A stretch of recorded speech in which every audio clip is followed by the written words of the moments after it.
What's up, Chelsea fans, football fans? Welcome back, boys, to Chelsea Karen channel. Eden Hazard 2025 Premier League Hall of Fame'ലെ latest addition. Congratulations Eden Hazard. As a Chelsea fan സ്വാഭാവികമായിട്ടും വളരെ സന്തോഷം നിറഞ്ഞൊരു അവസരം തന്നെയാണ്. എനിക്ക് തോന്നുന്നു youngest hall of fame member to be added എന്ന് വേണമെങ്കിൽ അങ്ങനെ എന്തോ ഒരു വിശേഷം ഞാൻ കേട്ടായിരുന്നു. ബട്ട് ഓവറോൾ പറയുന്ന പോലെ very very happy as a Chelsea fan ആവും.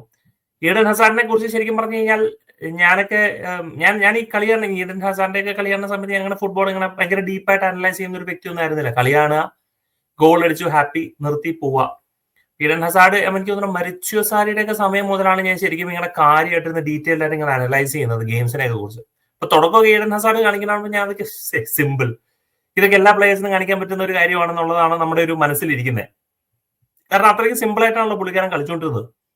പക്ഷേ ഫുട്ബോളിനെ കുറിച്ച് അനലൈസ് ചെയ്യുന്ന സമയത്തും ഇതിനെക്കുറിച്ച് പഠിക്കുന്ന സമയത്തും ഇതിന്റെ ഡീറ്റെയിൽസും ടാക്ടിക്സും മറ്റേതും മറിച്ചൊക്കെ അനലൈസ് ചെയ്യുന്ന സമയത്ത് അതിനുശേഷം നമ്മൾ സൈൻ ചെയ്ത പ്ലേയേഴ്സും പിന്നെ ബാക്കിയുള്ളവർ ഗോൾ അടിക്കാൻ സ്ട്രഗിൾ ചെയ്യുന്ന സമയത്ത് നമ്മൾ നോക്കാൻ നേരത്ത് what he was for Premier League, what he was for Chelsea was incredible. Incredible എന്ന് പറഞ്ഞാൽ ഇൻക്രെഡിബിൾ, ജസ്റ്റ് ടോപ്പ് പ്ലെയർ.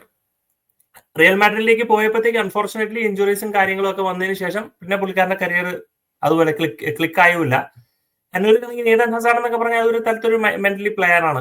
ചെറുപ്പത്തിലെ മുതൽ കളി തുടങ്ങി ഒരു പ്രൈം ഒക്കെ ഹിറ്റ് ചെയ്ത് കഴിഞ്ഞപ്പോഴത്തേക്കും പുള്ളിക്കാരൻ പറഞ്ഞു മതി, ഇനി എനിക്ക് മുന്നോട്ട് കൊണ്ടുപോകാനുള്ള താല്പര്യമില്ല.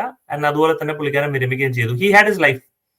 ആ ലൈഫ് കഴിഞ്ഞു, ജീവിച്ചു, പുള്ളിക്കാരൻ അങ്ങോട്ട് റിട്ടയർ ചെയ്തു. അത്രേ ഉള്ളൂ. പുള്ളിക്കാരൻ അതിനുപരി വേറെ ഒന്നും അല്ല. ഇപ്പൊ നേരെ മറിച്ച് നമ്മുടെ ബാക്കിയുള്ള ഫുട്ബോളേഴ്സ് ഒക്കെ ചിലവർ 35-40 വയസ്സൊക്കെ കളിക്കുന്ന പോലെ ഒന്നും ഇല്ല ഈഡൻ ഹസാർഡ്. ഈഡൻ ഹസാർഡ് പറഞ്ഞു മതി, നിർത്തി, ഞാൻ ഈ പരിപാടി നിർത്തി എന്നുള്ളത്. ബട്ട് പുള്ളിക്കാരന്റെ ഇമ്പാക്ട്, ആ ചില ഗോൾസ് ഒക്കെ നമ്മൾ ആലോചിക്കുമ്പോൾ ആർസണലിനെതിരെയൊക്കെ ഉള്ളൊരു ഗോള്, പിന്നെ ലിവർപൂളിനെതിരെ ആ ഒരു ഗോൾ, ചില ഇൻഡിവിജ്വൽ 1-on-1 മൊമെന്റ്സ്, പിന്നെ എത്ര പ്ലേയേഴ്സ് ആണ് പറഞ്ഞിട്ടുള്ളത് പുള്ളിക്കാരനെ കുറിച്ച്. പുള്ളിക്കാരനെ ട്രാപ്പ് ചെയ്യാന്നുള്ളത് ഭയങ്കര ബുദ്ധിമുട്ടാണ്.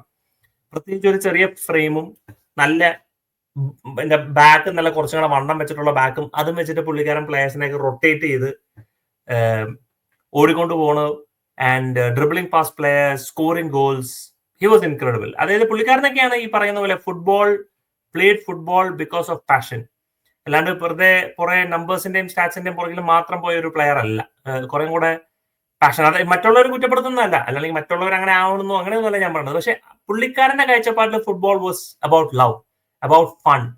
ആ ഫണ്ണാണ് ശരിക്കും പറഞ്ഞാൽ ഓൺ ദ പിച്ചിൽ കാണിച്ചിട്ടുള്ള. ആ ഫണ്ണാണ് ശരിക്കും പറഞ്ഞാൽ നമുക്ക് ചെൽസി ഫാൻസ് എന്ന രീതിയിൽ നമുക്ക് കാണാൻ പറ്റില്ല. പുള്ളിക്കാരനെ സമ്മതിക്കണം. കാരണം എത്ര കോച്ചുകളുടെ കീഴിലാണ് വർക്ക് ചെയ്യുന്നത്, എത്രയൊക്കെ പ്ലേയേഴ്സ് കോച്ചുകൾ മാറി കഴിയുമ്പോൾ ഈ ടീം മാറുമ്പോൾ തന്നെ സ്ട്രഗിൾ ചെയ്യും. പക്ഷെ പുള്ളിക്കാരൻ അങ്ങനെയല്ല. പുതിയ കോച്ച് വരുന്നു, നോ കുഴപ്പം.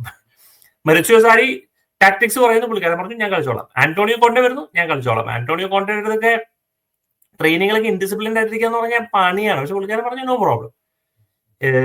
ഗേരി കേഹലൊക്കെ പറഞ്ഞിട്ടുണ്ട് ട്രെയിനിങ് ഒക്കെ ഭയങ്കര അലസനായിട്ട് നടക്കുന്ന ഒരു വ്യക്തിയായിരുന്നു. പക്ഷെ on the time when match comes he was different. അതൊരു ഡിഫറെന്റ് മൈൻഡ് സെറ്റ് ആണ്. ആ ഒരു mind settle football on the pitch കളിച്ച് രസിക്കേണ്ട ഒരു വ്യക്തി എന്നുള്ള രീതിയിലുള്ള ഒരു പ്ലെയർ ആണ് Eden Hazard. And thank you Eden Hazard, thank you so much. ഒരു ചെൽസി പ്ലെയർ ആയതിലും ഈ പറയുന്ന പോലെ എനിക്ക് തോന്നുന്നു ചാമ്പ്യൻസ് ലീഗ് നേടിയതിനു ശേഷം പുള്ളിക്കാരനാണ് ചെൽസി വരണം എന്നുള്ള ഒരു ആഗ്രഹം ഉള്ള വിധത്തിലാണ് പുള്ളിക്കാരൻ വന്നത്. അപ്പൊ അതും ഒരു ഇൻസ്പിറേഷൻ തന്നെയായിരുന്നു. പക്ഷേ thank you so much for coming for Chelsea. Thank you so much. നമ്മുടെ ബ്ലൂ ജേഴ്സിക്ക് വേണ്ടി കളിച്ചതും നമ്മുടെ ഓരോരോ ഓർമ്മകൾ ഈ പറയുന്ന പോലെ നിറച്ചു തന്നതിന് ഒരുപാട് നന്ദി, 1000 നന്ദി. കൺഗ്രാറ്റുലേഷൻസ്. ഈ പറയുന്ന പോലെ ഹാൾ ഓഫ് ഫെയിമിലേക്ക് കയറാൻ പറ്റിയതിൽ റിയലി ഹാപ്പി ഒരു ചെൽസി ഫാൻ എന്ന നിലയിൽ. എനിവേ പ്രേക്ഷകർ എന്ന നിലയിൽ നിങ്ങളുടെ കമന്റ്സ് സെപ്പറേറ്റ് പോലെ കമന്റ് സെക്ഷനിൽ മെൻഷൻ ചെയ്യുക. Thank you so much watching. Signing FSK from Chelsea കാരൻ.